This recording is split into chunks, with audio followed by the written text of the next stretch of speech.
경원 스님은 학문에는 뜻이 없어. 오늘 집에 일이 있다고.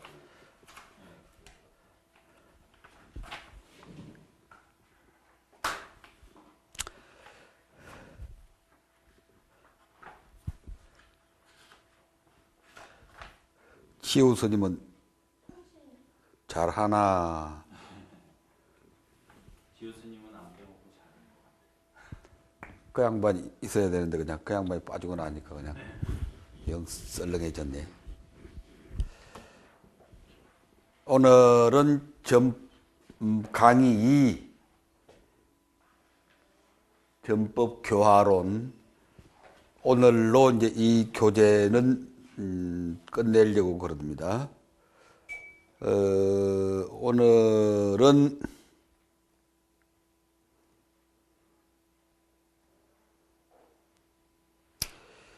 45쪽 초기 포교 운동의 방법론. 지금까지 우리는 부처님께서 어떻게 법륜을 굴리셨는가, 부처님의 전법운동을 봤고, 그 다음 두 번째는 그 사부 대중들, 비구, 비구니, 우바세, 우바이 사부 대중들이 어떻게 전법 운동을 전개했는가 하는 것까지를 지난 시간에 이제 살펴봤는데, 오늘은 이제 마지막으로 이 초기 불교의 포교 운동이 성공할 수 있었던 그 방법이 뭐냐. 지금 우리 불교도 이게 절실한 문제인데, 어떻게 하면 지금 우리 한국 불교가 다시 일어설 수 있을까? 그 말은 어떻게 하면 전법 포교에서 우리가 성과를 거둘 수 있을까? 그 문제가 되는데, 그런 고민을 가지고 초기 불교가 성공할 수 있었던 그 방법론의 특성은 무엇일까 하는 것을 한번 검토를 해 보겠습니다. 그 이제 45쪽 제1에 보니까 문제 해결의 과정으로서 그랬어요. 이 말은 무슨 말인고 하니, 부처님이나 빠리사가 뭐라고 그랬죠? 빠리사? 지난 시간에 빠리사는 뭐? 불러앉다. 어? 둥글게 앉는다. 이 글자의 의미는 둥그렇게 앉는다, 둘러 앉는다는 뜻인데, 그래서 이게 무슨 의미예요? 이게 둥그렇게 둘러 앉는 뭘 말하지 이게? 대중들.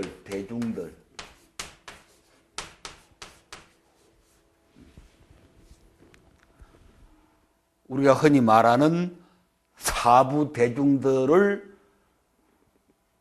성가라고 한 게 아니고, 상가라고 한 게 아니고, 부처님 당시부터 빠리사라고 불렀다. 다른 말로 하면 우리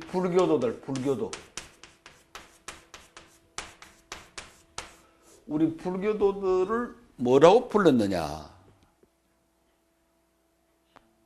출가 제가 다 합쳐서 빠리사라고 불렀다. 이거 아주 중요한 발견이고, 불교라는 건물을 세우는 내 기둥 가운데 하나다. 그런 얘기까지 지난번에 했는데, 그래서 이 빠리사라는 이름은 잘 기억해둬야 합니다. 우리 불교의 그 사부 대중들을 부를 때 부처님 당시에 빠리사라고 불렀다. 지금은 우리가 대중들 그러지만, 이 대중들이라는 말이 도대체 어디서 나왔느냐? 이 파리사에서 나왔다. 그런데 이 대중들은 모일 때 어떻게 모이느냐? 둘러 앉는다. 그 둘러 앉는다는 말이 그걸 뭘 뜻한다고 그랬죠? 둘러 앉는다, 둥그렇게 둘러 앉는다는 말이 이게 뭘 뜻한다? 둥그렇게 둘러 앉으니까 뭐가 없다? 높고 낮음이 없다. 둥그렇게 둘러 앉으니까. 그러니까 이것은 평등성을 말합니다.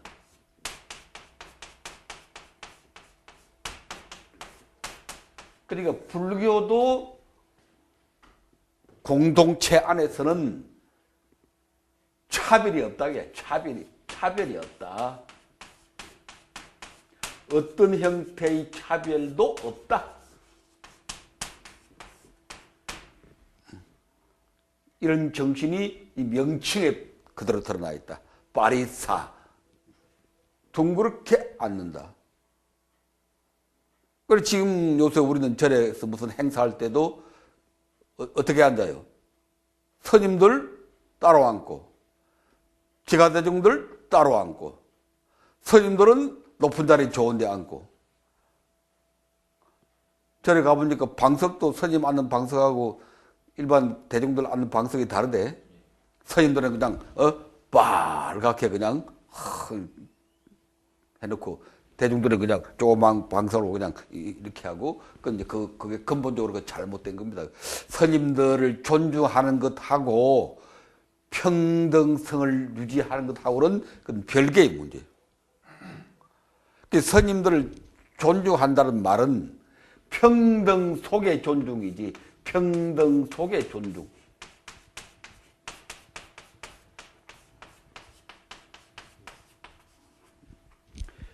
이걸 그냥 우리가 잃어버려서. 스님들 존중하지 마라, 막 먹는다, 그런 얘기가 아니지. 스님들은 당연히 우리가 존중해야 되고, 그런데 그것이 차별을 말하는 게 아니다. 차별을 말하는 게 아니다. 스님하고 뭐 제가하고 무슨 계급이 아니다. 계급 차이가 아니다. 계급 차이가 아니다.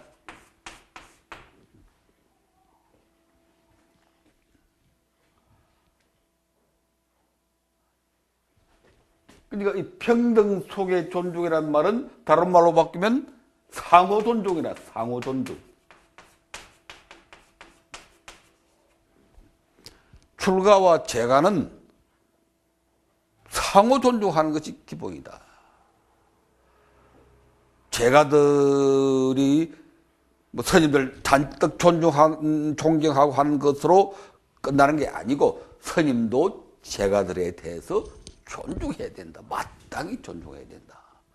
불교의 모든 예법이라고 그럴까? 그것은 상호 존중이 기본이다.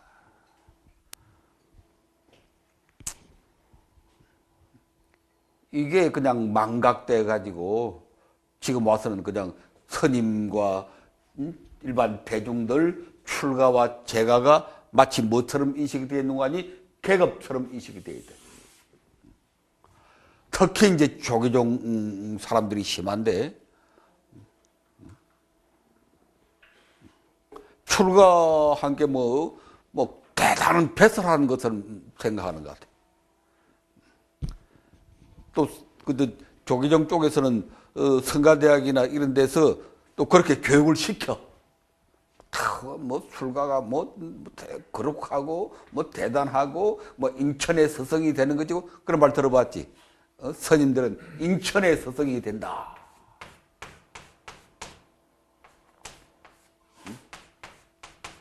이걸 이제 불교식으로 말하면 천인사지, 천인사.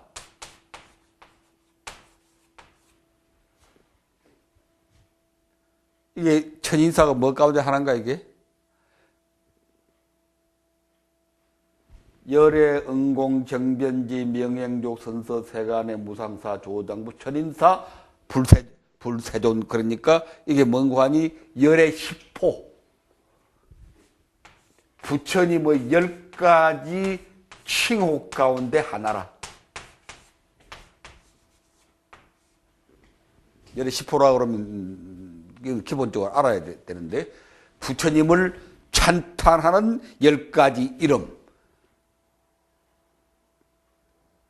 열의 응공, 정변지, 명행족, 선서, 세간해, 무상사, 조어장부, 천인사, 불세존. 그런데 지금까지는 어떻게 외웠는고 하니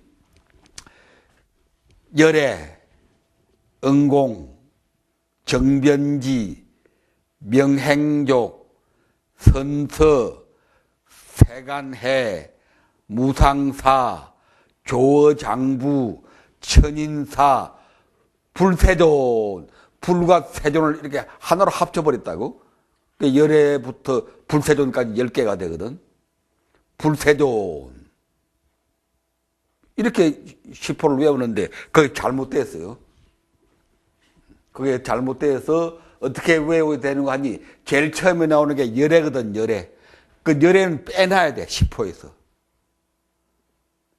열애는 빼놓고, 그 다음 열애, 응공, 정변지, 명행족, 선서, 세간해, 무상사, 조어장부, 천인사, 불, 그리고 또 하나 세조. 이렇게 10호로 헤아려야 됩니다. 지금까지 잘못해와서 불세존 해가지고 하나로 합쳐버렸다.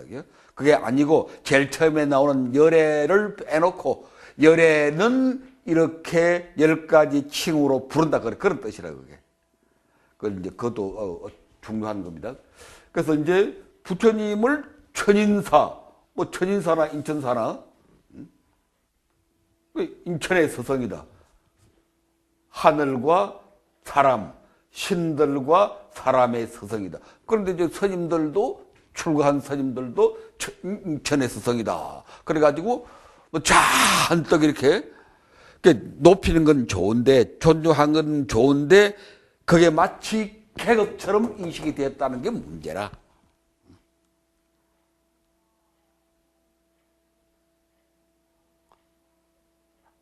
그 뭐 출간 스님들하고 이 보통 세속 사람들하고는 뭐 종류가 다른 것처럼, 질이 다른 것처럼, 그게서 큰 문제가 생겼다. 그래서 나는 마치 이것을 스님이 카스트화 되었다. 카스트화. 조계종의 경우 스님이 그냥 계급, 그걸 인도에서는 뭐라 불렀어요? 카스트라고 그랬지? 카스트. 지금 그 사람들 행세하는 거 보면 꼭 이래. 일반 시도들 대화 때 당신들하고 우리는 같은 평등한 형제들이다. 이런 의식이 없어. 평등한 형제들이다. 둘러앉는 파리사라고 하는 의식이 없다. 뭐가 근본적으로 다른 것처럼.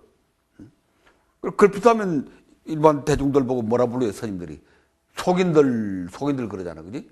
그 아주 듣기 싫은 말이거든, 그게. 속인들이란 말은 그게 무슨 뜻이 포함됐을까? 깔보는. 속인들이 뭐, 그런 의식이거든?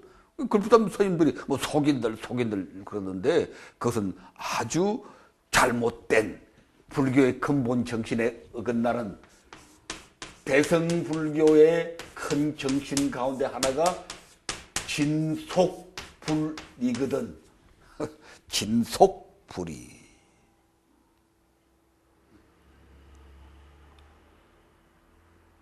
무슨 진리의 세계와 속세가 둘 아니다.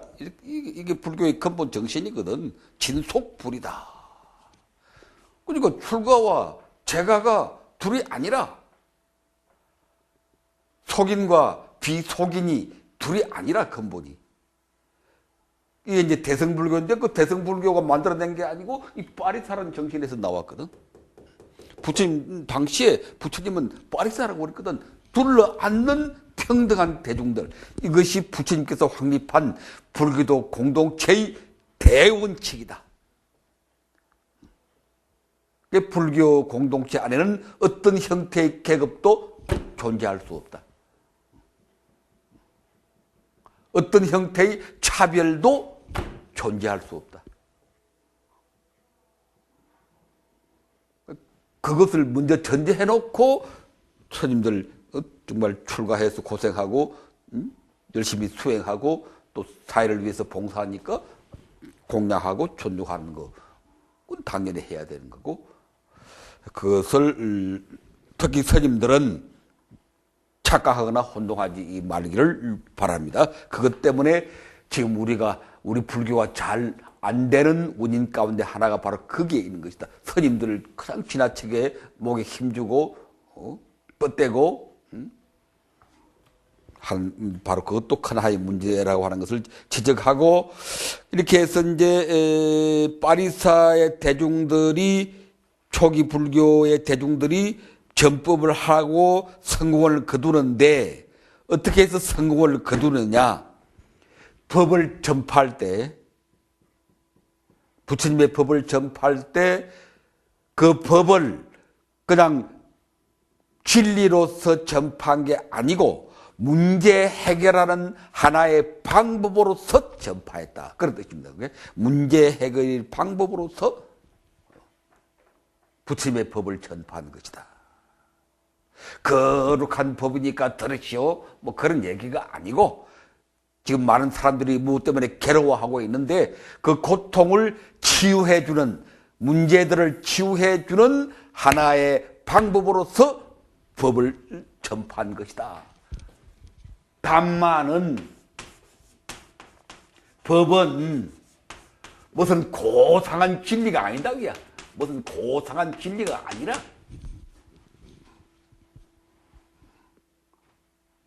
지금 또 많은 사람들이 그렇게 생각하고 있거든. 부처님의 법은 거룩하고 고상하고 무엇도 감히 침범할 수 없고 그렇게 생각하는데 그 말하자면 그건 그림의 떡이지. 가까이 갈 수 없고 그런 게 아니고 부처님의 이 담마는 본래부터 삶의 방식이라. 삶의 방식. 고상한 성스러운 하나님의 진리 그런 게 아니라 부처님이 설한 담마는 법은 우리가 살아감에 있어서 문제를 해결할 수 있는 그 삶의 방식. 다른 말로 바꾸면 문제 해결의 방식이다. 부처님의 법대로 하면은 문제가 해결된다.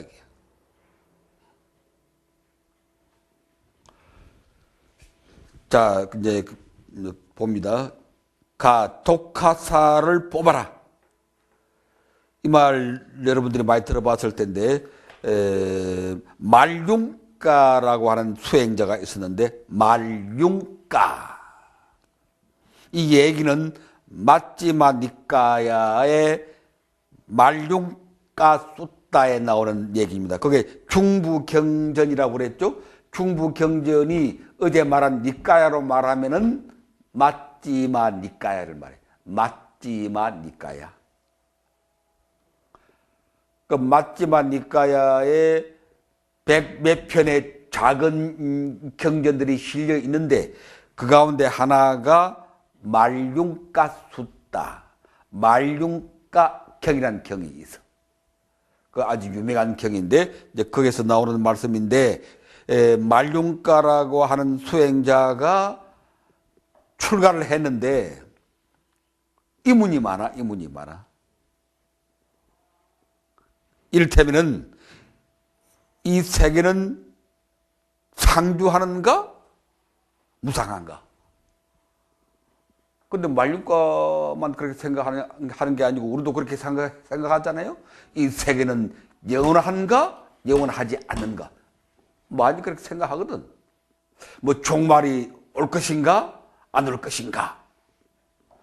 다음 두 번째는 이 세계는 유한한가 무한한가.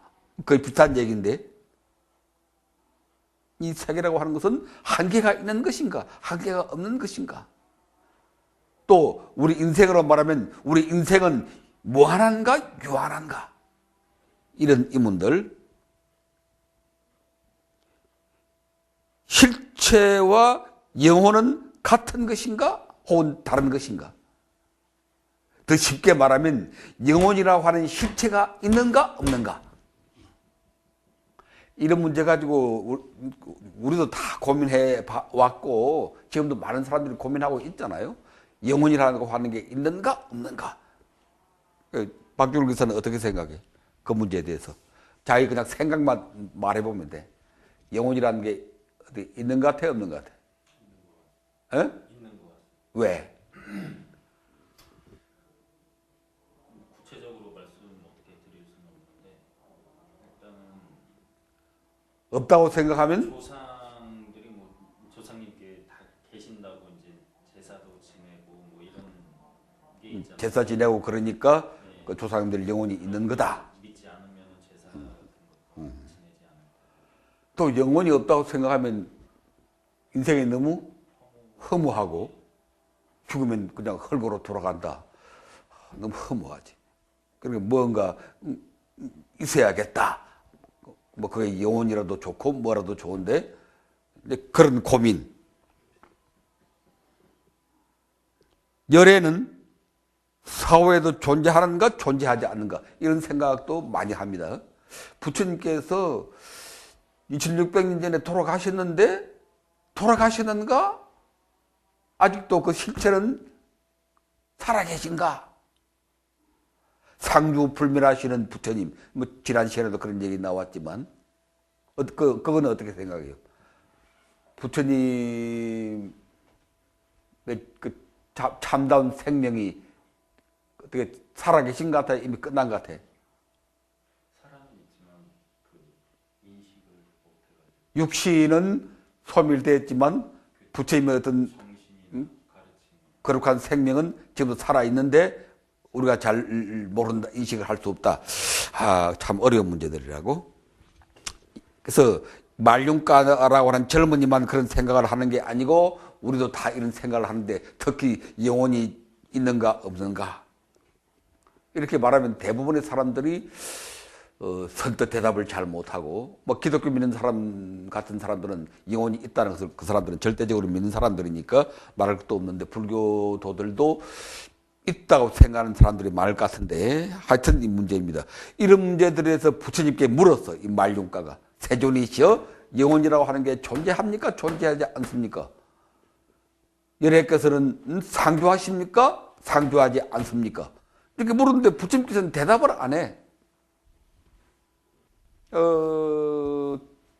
그게 침묵이라고 그랬는데 이렇게 어떤 질문에 대해서 대답하지 않는 것을 불교에서는 뭐라고 그러는 거 하니? 무기라고 그래. 무기. 어제 그 침묵이란 말은 찬성인가 반대인가 할 때 이제 침묵이면 찬성이다 그런 뜻이고 어떤 질문을 던졌을 때 찬성이냐 반대냐 그런 얘기가 아니고 어떤 질문을 던졌을 때 이렇게 대답을 하지 않는 것을 무기라고 그래요. 무기. 대답하지 않는다 그런 뜻이라고. 무기라. 그러니까 이 말륜가가 실망을 하고 부처님께서도 이런 문제는 잘 모르시구나. 나는 이런 문제 해결 안 되면은 더 이상 여기서 부처님 밑에서 수행할 까닭이 없다. 하고 떠나겠다고 그래서 떠나겠다. 그러니까 부처님께서 이제 말씀을 하십니다. 말륜가여, 세계는 상주한다는 견해가 있어야 청정한 수행을 실천하겠다는 생각은 옳지 않다. 또 영혼이 존재한다라고 해야 내가 수행을 하겠다고 하는 생각은 옳지 않다.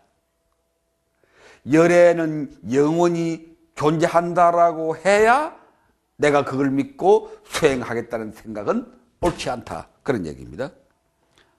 말륜가여, 세계는 상주한다는 견해가 있을 때나 세계는 무상하다는 견해가 있을 때나 생로병사란 있는 것이다. 괴로움과 슬픔, 고뇌가 있는 것이다. 여기에 아주 부처님의 생각이 잘 드러나 있습니다.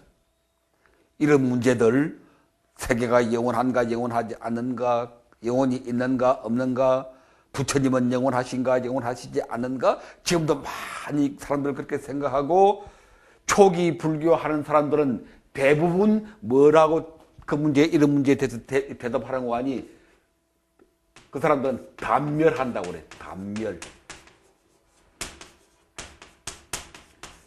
일부 초기 불교파들은 뭐라고 주장하는 거 아니? 끝난다. 단멸한다.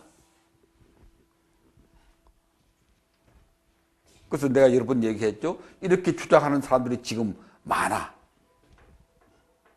부처님은 무상을 주장했다기. 모든 게 끝난다기야. 단멸이란 말은 끝난다는 것이거든. 그런 주장도 이 말륜카식의 그런 생각인데, 근데 그 문제에 대해서 부처님은 이렇다 저렇다 말씀을 안 하셔. 영원한 것이다라고도 말씀하지 않고, 단멸한다라고도 말씀하지 않고, 그야말로 무기라, 무기.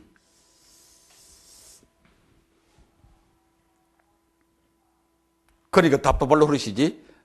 부처님이 똑 떨어지게 모든 것은 영원하다라고 얘기하든지, 모든 것은 단멸한다라고 얘기하든지 똑똑하게 좀 분명하게 대답을 했으면 시원하겠는데, 그렇게 물으면 부처님은 담담하게 그냥 입을 꽉 다물고 침묵하고 계시거든. 무기거든.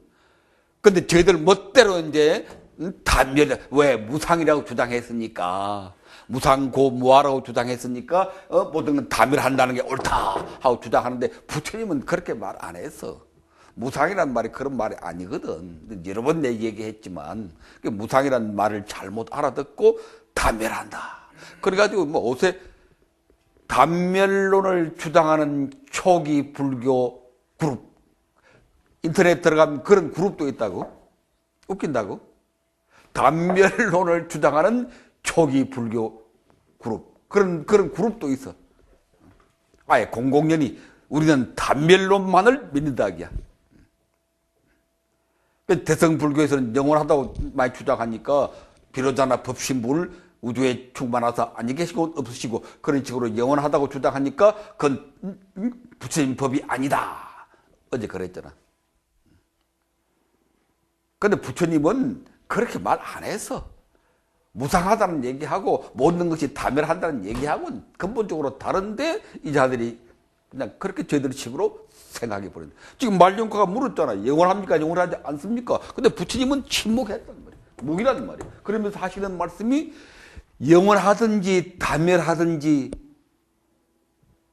무슨 상관이 있느냐? 어떤 문제와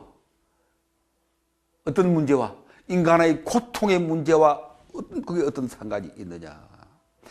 영원하다고 하면은 인간의 고통이 달라지느냐? 단멸한다고 하면은 인간의 고통이 치유가 되느냐? 그 문제하고 우리가 지금 현재 앓고 있는 이 생로병사의 문제하고는 아무 관계가 없는 것이다. 그러니까 나는 영원한가 영원하지 않는가, 영원한가 단멸한가, 그런 문제를 나는 문제 삼지 않고 부처님은 오로지 뭘 문제 삼는다? 인간의 고통을 문제 삼는다. 고통의 치유. 내가 문제 삼는 것은 고통의 치유이다.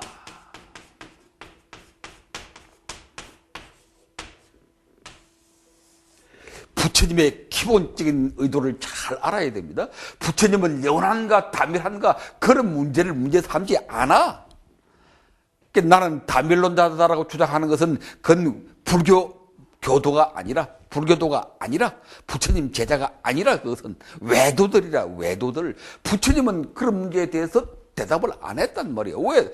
그것이 부처님의 관심사가 아니라.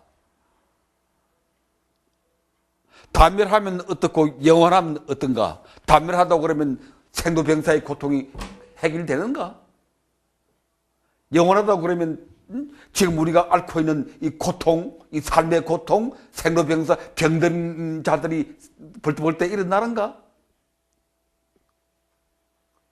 단멸하든 영원하든 고통받고 있는 사람의 고통은 여전히 계속되고 있지 않은가? 부처님은 이런 문제에 대해서 그걸 문제 삼지 않는다. 영원한가 단멸한가 그런 문제를 우리가 무슨 문제라고 그래? 형이상학적인 문제라고 그래. 형이상학적이라는 말이 무슨 말이요? 철학적이라는 뜻이야. 철학적인 거. 불교를 흔히 철학이라고 얘기하지만 그건 틀린 말입니다. 불교는 철학이 아닙니다. 불교는 형이상학이 아니라 현실을 떠난 고매한 우주가 어떻게 시작이 되었느냐. 그건 우리 눈에 보이지 않는, 그야말로 형이상학. 형이상학이라는 말이 무슨 말인 거 아니? 형이상.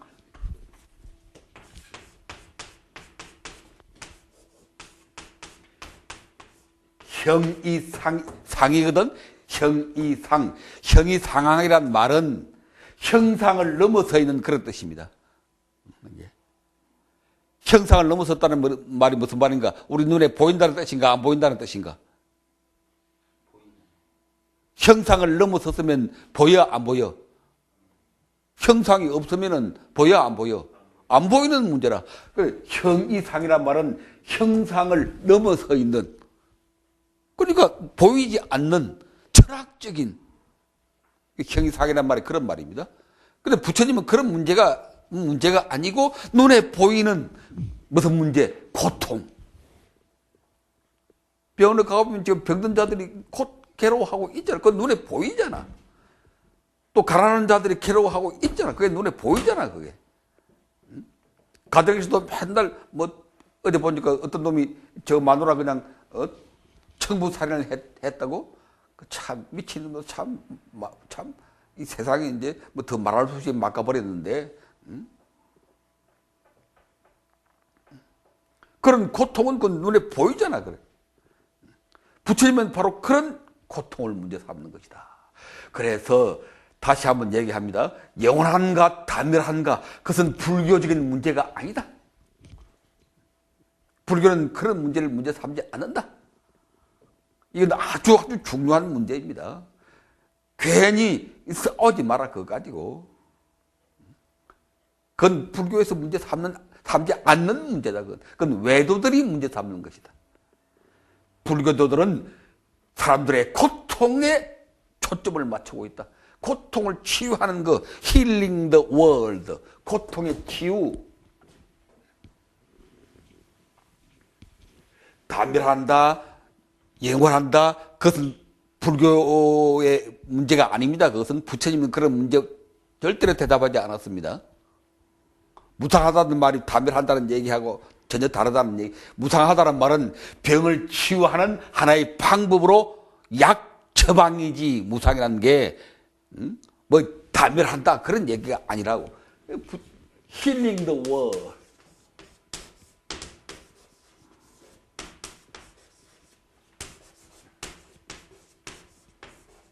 무슨 말이요? 세계를 치유한다. 다른 말로 바꾸면 healing the people.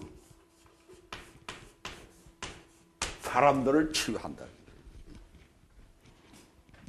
그것이 불교이다. 영원한가, 무상한가, 단멸한가 그런 걸 아예 처음부터 문제 삼지 말아라. 그것은 불교적인 문제가 아니다.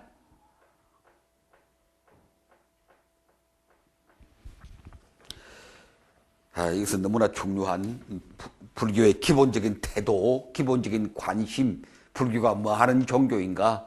Healing the world, healing the people. 이 세상을 치유하고 사람들을 치유하는 게 그게 불교라. 그거 떠난 것은 그건 불교 아니다.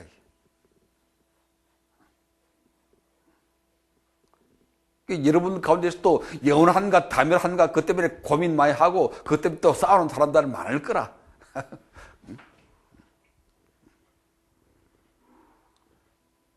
사람들 병을 치유하기 위해서 필요할 때는 영원하다고 말할 수도 있고 필요할 때는 무상하다고 말할 수도 있어. 이게 좀 멋있는 말이지? 세계가 영원한가 무상한가?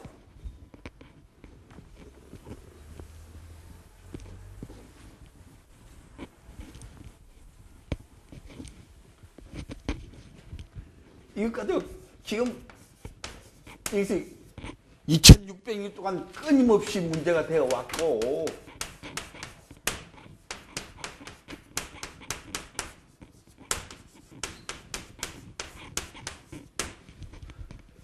지금도 이것 때문에 대가리 터지게 싸우고 있고 초기 불교가 반밀론을 내세우면서 영원성을 주장하는 대성불교를 불교 아니라고 공박을 해대고 또 대성불교 쪽에서는 그 초기 불교를 보고 너희들은 반밀론자들이다 이렇게 또 공격을 해대고 이렇게 2600년 동안 싸워왔거든. 그런데 부처님은 사람들의 고통을 치유하기 위해서 필요할 때는 영원하다고 말하고 필요할 때는 무상하다고 말해 단멸한다고 말한다. 부처님이 영원하다라든지 단멸하다라든지 이런 말을 할 때는 그것은 하나의 처방이다. 처방. 약이다. 약. 재행무상이라고 한 것도 무상이라 이것도 하나의 처방이라. 처방. 약이라. 이게 무슨 절대적인 진리로 말하는 게 아니라 재행무상, 무상고무화라고. 무상고무화.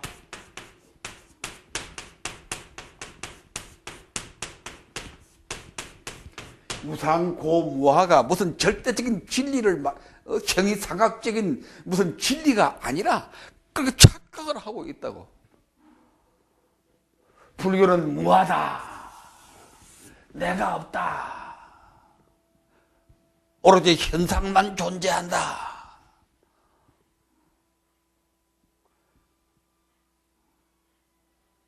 그렇게 주장을 하고 있다고.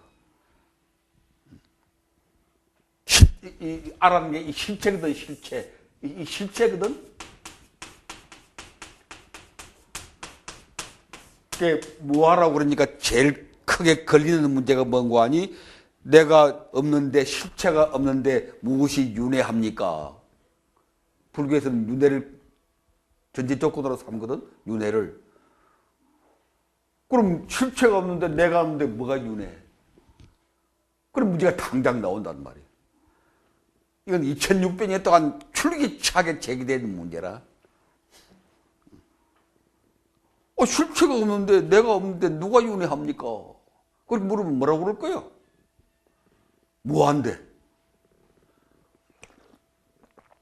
그래서 조계종 쪽에서 그 조계종의 유명한 서타 스님이 그러되 하는 말이 실체는 없어도 현상은 존재한다. 실체는 없어도 윤회하는 현상은 존재한다. 그게 무아의 윤회다. 조계종 쪽에서 그렇게 얘기해. 무아의 윤회래. 실체는 없는데 윤회하는 현상은 존재한다. 그럼 실체가 없으면 내가 없으면 윤회해가지고 고통받는 그러면 뭐야 그러면? 응? 현상만 존재하면 그 현상하고 내하고는 관계 없는 거거든. 그건 현상일 뿐이니까. 그건 내가 괴로워할 까닭에 뭐 있어? 실제는 내가 괴로워하는데. 그렇지? 그리고 왜 내가 없다고 하느냐? 내가 항상 그러잖아. 왜 내가 여기 있잖아. 여기 있잖아. 그건 실체가 아니다. 그러면 실체가 아니면 이거 뭐냐 그러면? 헛개비냐? 내가 유령 인간이야? 어? 한번 대답해봐, 그러면. 그건 실체가 아니다, 그러고. 실체가 아니면 이거 뭐야, 그러면 이게. 이먹고, 그 선의 출발이 거기서 나와. 이먹고, 그러면. 한 20년 앉아있어야 대답이 나오겠어? 이먹고 하고. 그 선한 사람들이 그 찾고 앉았거든. 이먹고. 이 실체가 아니라는데 이건 먹고. 아이고, 어리석은 인간들. 눈앞에 보이는 것을 못 보고 말이지. 뭐 10년, 20년 앉아서 찾을 게 뭐가 있어. 눈에 보이는데 내가 실체지 뭐가 실체가 아니야. 응? 내가 지금 말하고 생각하고 판단하고 기뻐하고 슬퍼하고 실체지 뭐가 실체야. 그건 영원하지 않습니다. 영원하지 않다, 영원하다 하는 그 생각 자체가 그것은 번뇌망상이거든. 영원이냐 단멸이냐 그 생각 자체가 번뇌망상이거든. 오케이. 자, 그래서 다시 한번 얘기하면은 2600년 불교사를 통해서 제일 어려운 문제가 윤회와 무아입니다. 윤회한다 그러면 이건 오래오래 지속된다, 영속한다는 얘기고, 무하라 그러면 단멸한다는 얘기고, 이 모순된 윤회를 인정하면 무하가 걸리고, 무하를 인정하면 윤회가 걸리고. 근데 부처님은 다 두 개 주장하셨거든. 그래서 이제 조계종 쪽에서는 대답하기를 무아이면서 윤회한다.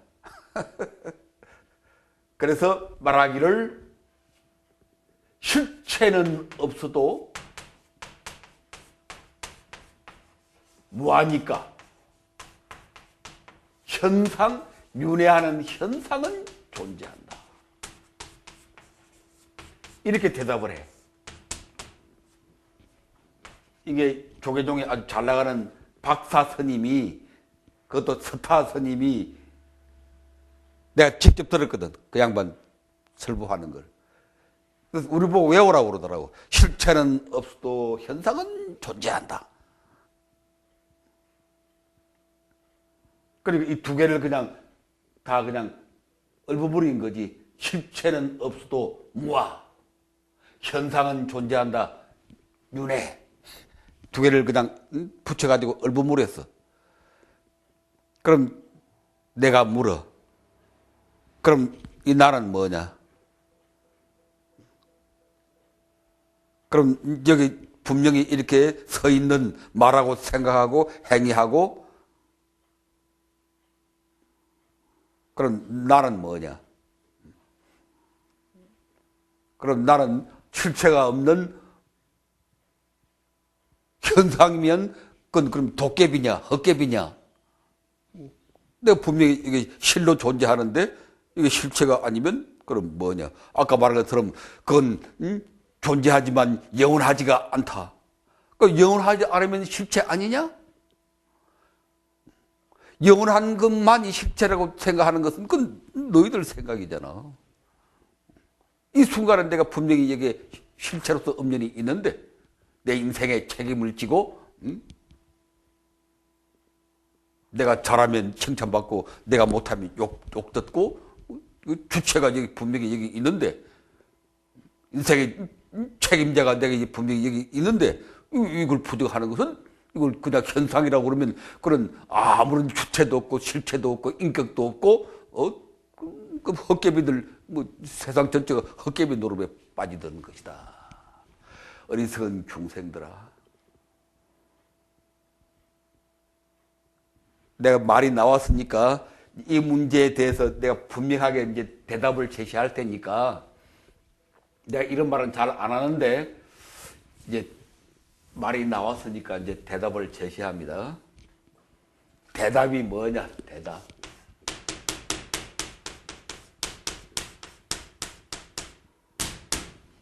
메모해요.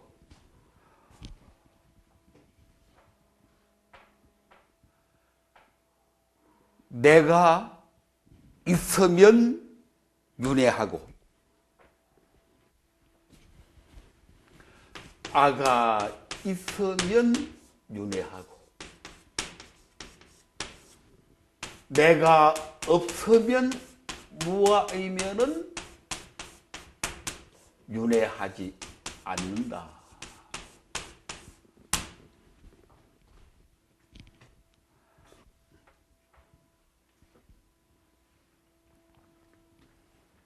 나라고 하는 아라고 하는 어떤 고정관념, 아상,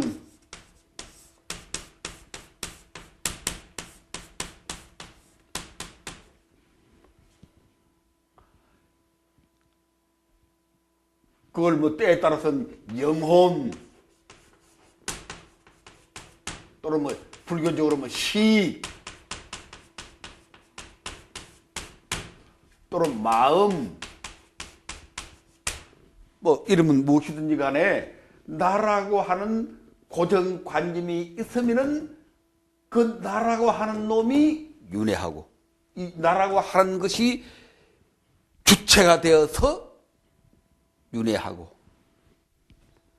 그게 뭐 영혼이라 그래도 되고 식이라고 그래도 되고 마음이라고 그 이놈들이 윤회하는 거지 주체가 되어서.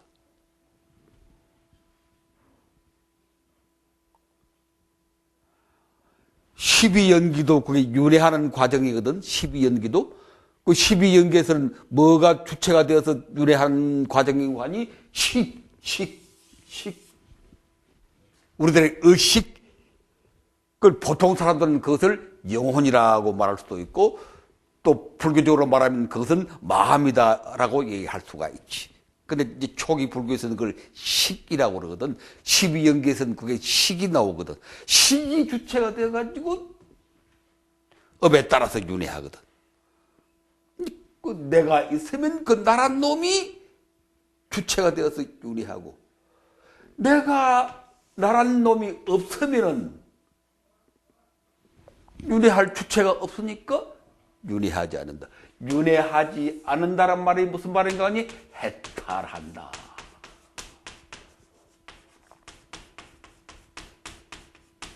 다시 나라고 하는 고정관념이 있으면은 그 고정관념이 주체가 되어서 윤회하고 나라고 하는 고정관념 아상이 없으면은 해탈하는 것이다.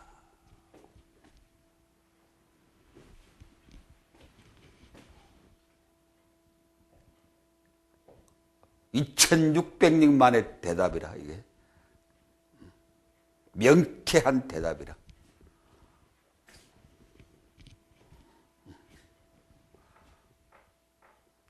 너라고 하는 생각이 있으면 그러면 윤회하는 것이고 그래서 부처님께서 윤회한다고 그랬고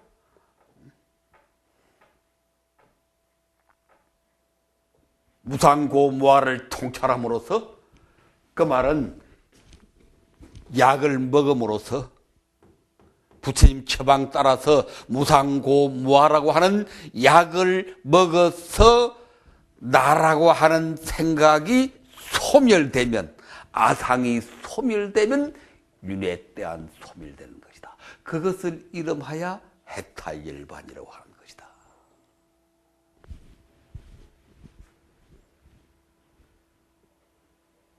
이해가 안 돼? 나라고 하는 어디까지나 그건 생각이거든. 나라고 하는 생각이 있으면 그 생각 덩어리가 윤회해. 그게 뭐 이거든지 좋다기야. 이놈이 윤회하는 것이고 무상고무아라고 하는 부처님의 처방을 따라서 약을 먹어서 그 생각이 치유가 되면은 나라고 하는 그 고정관념 아상이 치유가 되면은 윤회할 놈이 소멸되었으니까 윤회 또한 소멸되는 것이다. 그것이 해탈열반이다. 해탈열반의 경지에서는 다시 있다 없다 영원하다 다멸한다 그런 생각이 모두 소멸된 경지라. 그러니까 이 해탈열반은 대자유의 경지다. 뭐 진재 스님이 좋아하는 말이지만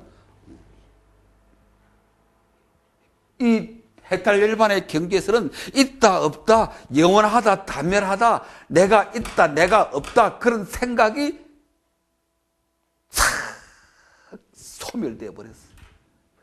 푸르고 푸르다. 해탈열반의 경지는 청청해. 뭐처럼 지금 밖에 나가봐. 하늘 쳐다봐. 지금 너무나 하늘이 푸르지. 봤지? 그 푸른 하늘, 청청한 푸른 하늘, 구름 한 점 없는, 있네 없네, 영원하네 단멸하네, 나네 안 나네, 무상이네 안 무상이네, 그건 다 한때 비바람이고 한때 구름이라. 근데 약을 먹고 병이 나았거든. 눈병이 나았거든. 눈병이 있을 때는 큰 구름이 많고, 내네, 너네, 윤회네, 안 윤회네, 영혼이니, 단멸이니, 뭐 비바람이 치고 그랬어. 어제도 비바람이 쳤지만. 근데 약을 먹고 탁 눈병이 나니까 푸르고 푸른 하늘. 자유요, 환희요, 역동이요.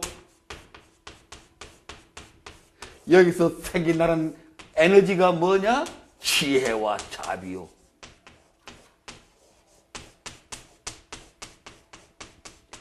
지혜와 자비를 통한 창조요.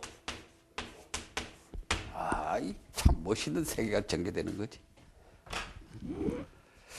오늘 이런 얘기를 할 생각이 아니었는데, 아주 그냥 이건 돈 좀 많이 받고 얘기를 해야 되는데, 강의를 100만 원 정도는 받고 얘기를 해야 돼. 하도 이 문제 가지고 싸우고 야단법석을 하니까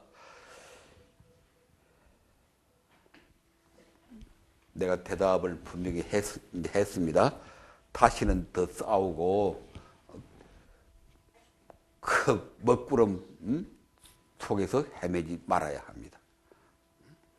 나라고 하는 생각이, 고정관념이 있으면 윤회하고, 그러면 부처님 처방 따라 무상고 무아의 약을 먹고 치유가 되면은, 나라고 하는 고정관념이 소멸되면은, 무아이면은 윤회에서 해탈열반한다. 윤회 또한 사라지는 것이다. 내가 있으면 윤회하고 내가 없으면 윤회하지 아니한다.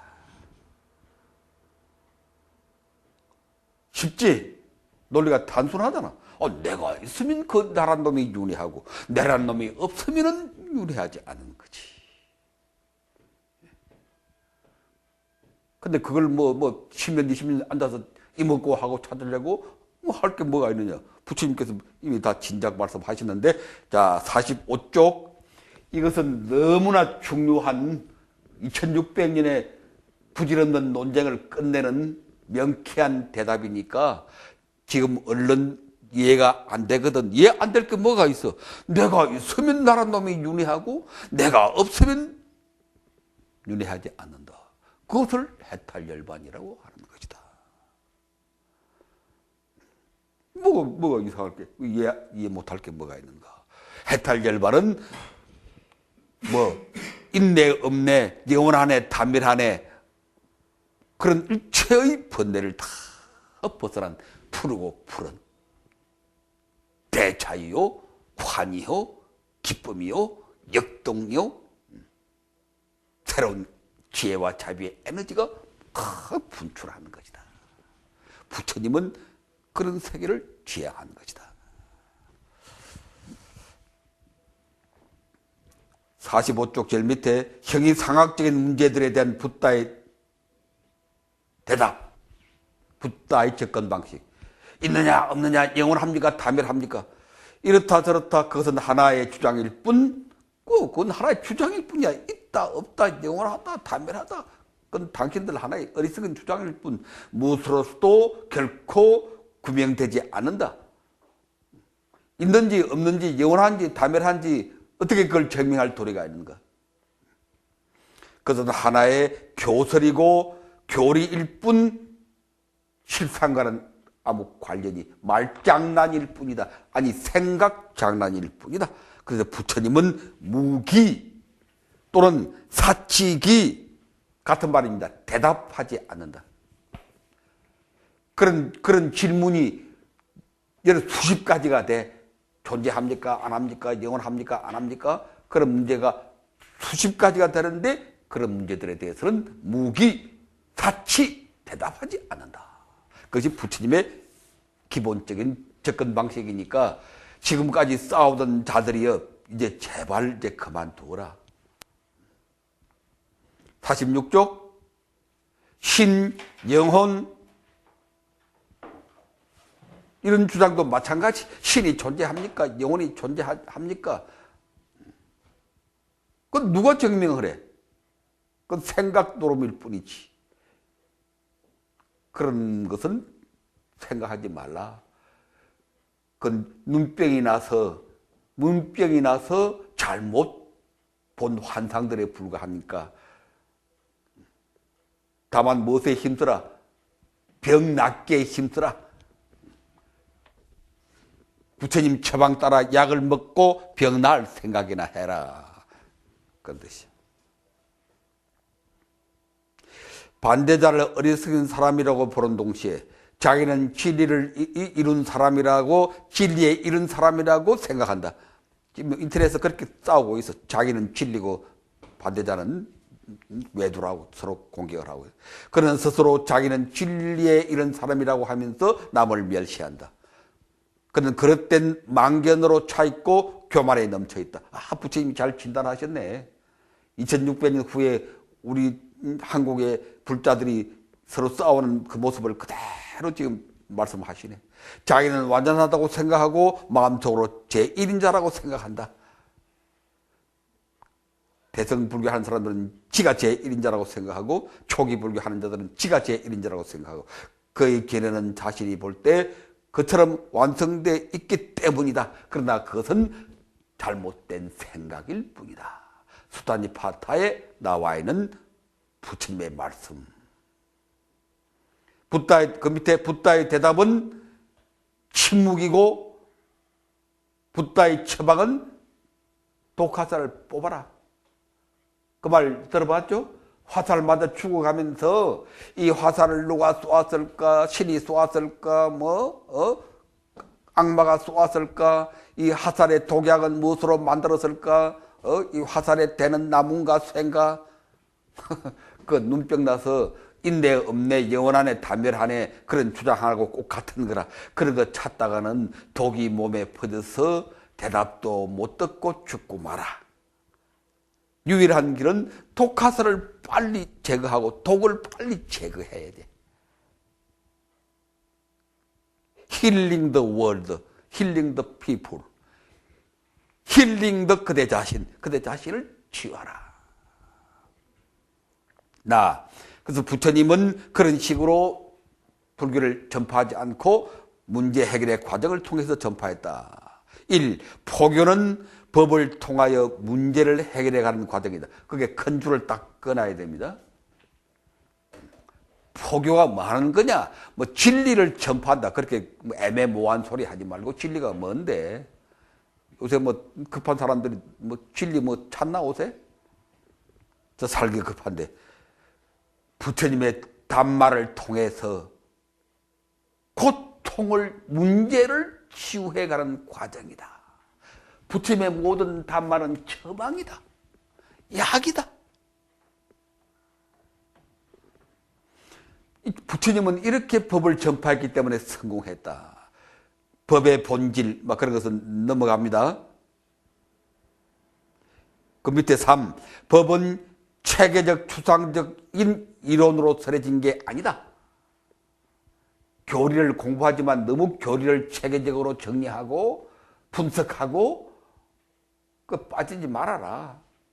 부처님은 교리를 철학 강의하는 것처럼 체계적으로 이렇게 한 거 아니다. 학자들이 흔히 또 말하기를 부처님의 교리는 체계가 청량하다 그렇게 말하는 사람도 있지만 그건 나중에 모아서 보니까 그런 얘기고 부처님은 그렇게 하지 않아. 부처님은 현장의 의사라. 환자가 오면 그 병에 따라서 처방을 할 뿐이야. 부처님은 나중에 처방을 다 모아 보니까 체계가 서더라. 뭐 그런 얘기지. 부처님 치유할 때, 약 줄 때 체계 문제 세워놓고 약 주는 게 아니다. 그야. 구체적이고 개별적인 문제 해결의 방법론을 부처님은 제시했다. 그때 처방을 주었다. 부처님은. 다음 페이지 47쪽 중간에 그 위에 올라가니까 설법은 단순한 말씀이거나 교리 해설이 아니다. 이제 우리 법사님들, 스님들이나 법사님들 명심해야 됩니다. 12월 최행 질수 때 10분 설법 발표를 하는데 설법은 단순히 무슨 말을 늘어놓거나 교리를 해설하는 거 아니다. 지난번 9월 달에 해보니까 전부 교리를 해설하려고 팔정도는 뭐네, 뭐 사제는 뭐네, 전부 그런 식으로 나가던데 그렇게 교리, 그건 강의 시간에 하는 거고 의사가 환자 왔는데 강의하고 앉았으면 되겠어요? 약을 딱딱 줘야지, 약을. 문제 상황 속에서 구체적인 치유 행위다. 참 멋있네. 설법은 문제 있는 상황에서 그 문제를 해결하는 구체적인 치유. 설법은 그렇게 하는 것이다. 어떤 문제를 놓고 이걸 어떻게 치유할까? 거기에 초점을 모아서 얘기해라. 일반적인 설명, 해설, 교리 그렇게 하지 마라. 그래서 내가 항상 9월 달에 아주 강조했죠. 구체적인 사례. 그걸 들어서 법을 설하라고 그랬습니다. 구체적인 치유.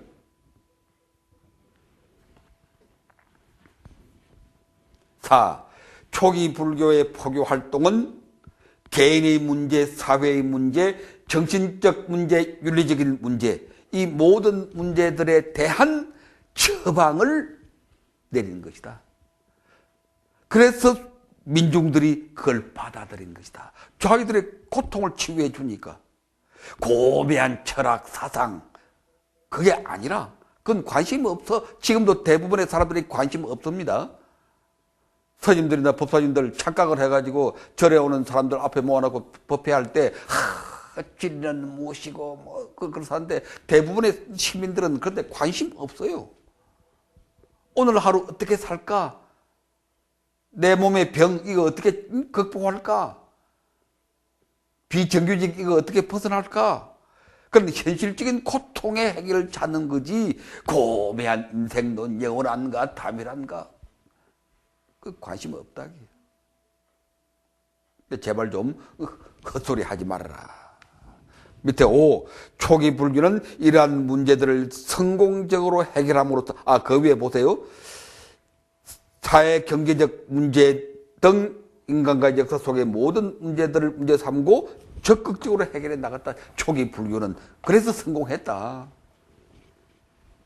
못 일체 개오란 말이 있거든. 사법인의 일체 개오라는 말이 있거든. 모든 것이 고통이다. 그 말은 부처님은 모든 고통을 다 문제 삼았다 그 말입니다. 일체가 괴로움이구나 그렇게 말한 게 아니라 모든 고통을 문제 삼고 치유한다 그런 뜻입니다. 그게 반인간적인 신분 체제의 문제, 당시 인도 사회가 부닥치고 있던 바로 카스트의 고통, 배고픔, 질병, 고독 이런 문제, 노비, 백정, 장애자, 버림받은 여인, 노인, 도적대 등 소외 계층의 고통, 농부, 어부, 목동, 노동자 등 생산 대중들의 어떤 노동자들의 문제, 도적, 깡패, 죄인, 창녀 등 결손 집단 사람들의 문제, 전쟁의 공포, 종족 간의 싸움, 그리고 온갖 생사윤회의 정신적 고뇌까지, 사상과 종교 간의 갈등까지 우리 사회가 문제 삼는 모든 문제에 대해서 부처님은 그것을 문제 삼고 해결을 제시했다. 초기 불교는 이러한 문제들을 성공적으로 해결함으로써 포교 활동의 위대한 성의를 확보하고 불교 영역을 확산시킬 수가 있었다. 우리가 지금 어떻게 포교를 해야 한국 불교가 일어날 것인가 하는 대답이 거기에 나옵니다. 따라서 초기 경전은 문제 해결의 거대한 뭐라고 그랬지? 성공 사례집이다. 초기 경전은 다른 말로 바꾸면 그게 처방집입니다. 처방집. 의사들의 처방을 모은 처방집이라 그게. 어떻게 약을 쓰니까 고통이 해결되더라. 성공 사례집이라 그게. 그런 시각으로 그걸 봐야 됩니다. 이론적으로 교리적으로 그렇게 접근하지 말고 여기에 나와 있는 이 말씀이 어떤 경우에 어떤 고통을 치유한 처방일까? 수많은 백성들의 인민들의 삶의 이익과 기쁨과 행복을 실현해 간 그런 성공 사례집이다. 그 수니따 장로의 고백이라고 나와 있죠. 수니따라고 하는 불가촉 천민이 부처님 만나서 이제 한 고백인데, 나는 천한 집안에 태어나 가난으로 먹을 것이 궁핍했습니다. 가문이 비천하여 시든 꽃을 청소하는 청소부였습니다. 인도에서 청소부는 최하층 천민입니다. 지금 우리나라 청소부들은 다 그래도 대우받는 그런 직장인들이지만, 당시 인도의 청소부들은 최하층 천민. 사람들은 나를 혐오하고 경멸하고 우짖었습니다. 나는 마음을 다소곳이하여 많은 사람들을 공격했습니다. 왜? 천민이니까. 그때 나는 서성의 법에, 부처님을 만나서 서성의 법을 듣고 예배 드리고 한쪽에 서서 최상의 어리신 부처님께 출가시켜 주십시오라고 간청했습니다. 그러자 자비심 깊으시고 온 세상을 사랑하시는 세존께서, 참 그 멋있는 고백이죠. 부처님이 자비심 깊은 온 세상의 서성이란 그런 고백.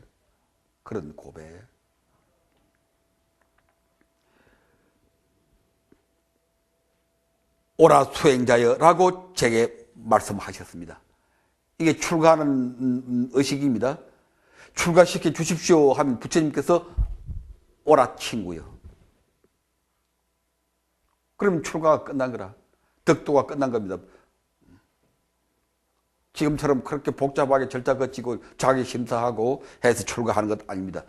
출가시켜 주십시오. 부처님 딱 듣고 어서 오너라 착한 벗이여. 그렇게 하면 덕도가 된 것이다. 그런 것입니다. 새벽에 초저녁에 나는 전생을 깨쳤습니다. 그 뒤 나는 홀로 숲속에서 살며 성의자께서 부처님께서 말씀하신 대로 부지런히 그 가르침을 실천하였습니다. 이건 사띠를 했다는 뜻입니다. 사띠. 초저녁에 나는 전생을 깨달았습니다. 한밤이 되어 천안을 밝혔습니다. 새벽녘에 이르러 무지의 권한을 타파했습니다.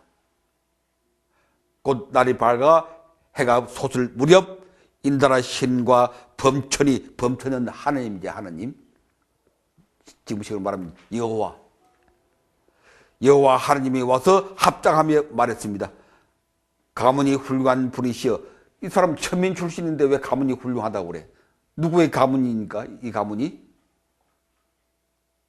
최하층 천민인데 가문이 훌륭하다고 그러면 이상하잖아.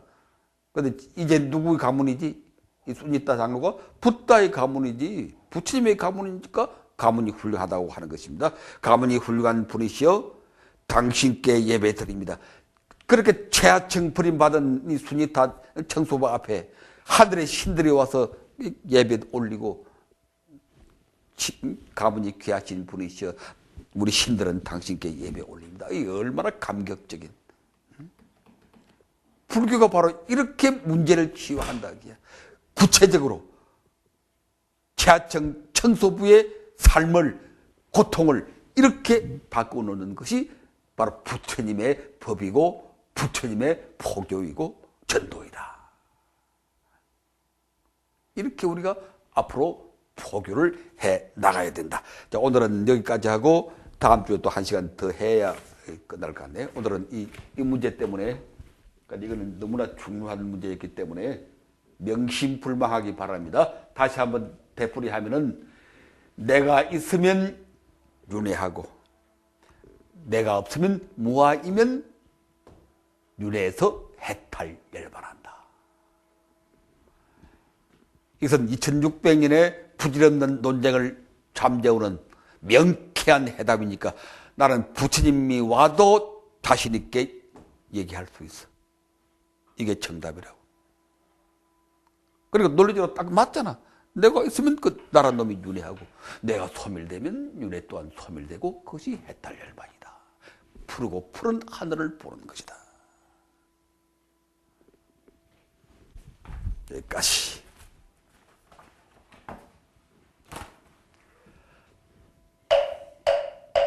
마반야바라밀 행복하십시오.